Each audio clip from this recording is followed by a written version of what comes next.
In this video, I'll show you how to paint a mean green fighting machine. No, it's not the Teenage Mutant Ninja Turtles, it's green armour as I paint a Salamander Space Marine.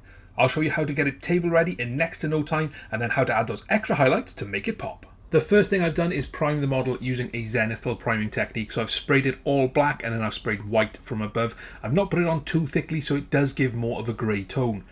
Next up, I'm going to take Karandras Green contrast paint and paint this all over the model. Now I'm applying this fairly thickly to make sure I get really good coverage and also tie in those darker and lighter areas together. Take your time and make sure you don't let too much pool in one place, so just keep an eye on it as it's drying, particularly if you're painting 4 or 5 models at once. I'm going to show you 2 ways to paint black on this model. The first way is using Black Legion contrast paint, which doesn't really work like a contrast paint and covers really well in just one coat. So now I'm going to paint the backpack in this colour. I'm also going to paint all of the ribbing in between the armour panels and any other black parts of the model, apart from the weapon casing and the chainsword casing. I wanted to show you a different way of using a black contrast paint. This is Black Templar, and we're using this over that zenithal highlight on the casing for the chainsword and the bolt pistol, and you can see it leaves that highlight there automatically.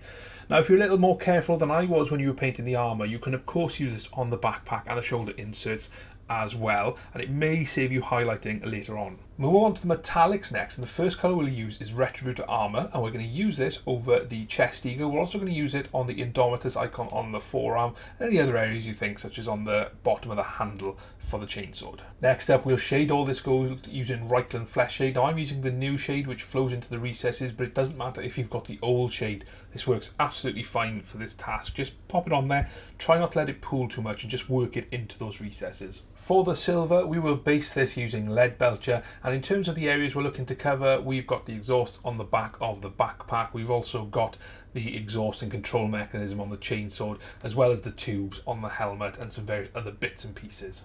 You can then shade the metallic areas using Nuln Oil. Obviously be careful if you've got a gold and silver area next to each other, and also if you're close to any armour panels you've already finished, but this is a really easy, straightforward step. We'll paint the purity seal next, and this is going to be really easy. First off, we'll take some Blood Angels Red contrast paint to paint the wax seal. Next up, we'll take some Ulthuan Grey layer paint and use this to paint all of the paper part. Once that's dry, we'll then just take some Nuln Oil and run that over it. Now this is the Nuln Oil which does flow into those recesses, so it does leave a really nice effect for very little effort here. To paint the eyes, we're going to base them using Bold Titanium White from Pro Acryl. You can use any white you want, but this is my favourite. Once that white is dry, we'll then take some Bad Moon Yellow contrast paint and use this to paint over the white. And what you'll see is you've got a really nice bright eye socket. And there you have a really nice tabletop quality Salamander Space Marine.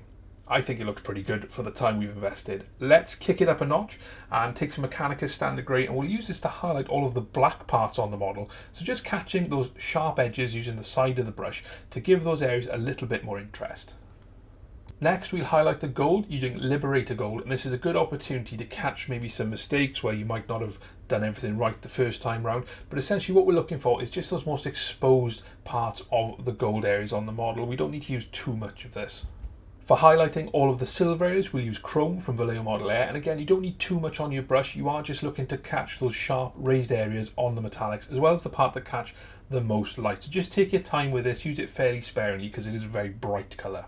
The last thing we need to do is highlight all of the armour, and the colour we're going to use for that is Moot Green, which is a nice bright lime green. You can see we've got lots of nice sharp edges that we can just use the side of the brush and pull it along to get a really nice crisp highlight. Now we're really going to focus on those areas that catch the most light, so we're particularly looking at hard edges that face upwards. We're also looking at edges such as along the leg greaves, the knee pads, along the ridges of the helmet, that will really help make this model pop at 6 feet away on a tabletop. And there we go, really quick and easy green armour that would really pop on the tabletop. A huge thank you to all my patrons who make this channel possible. You can support me for just a small amount using the link in the description. I really hope you enjoyed the video. If you did, check out my other content for more speed painting and in-depth tutorials, and I'll see you next time.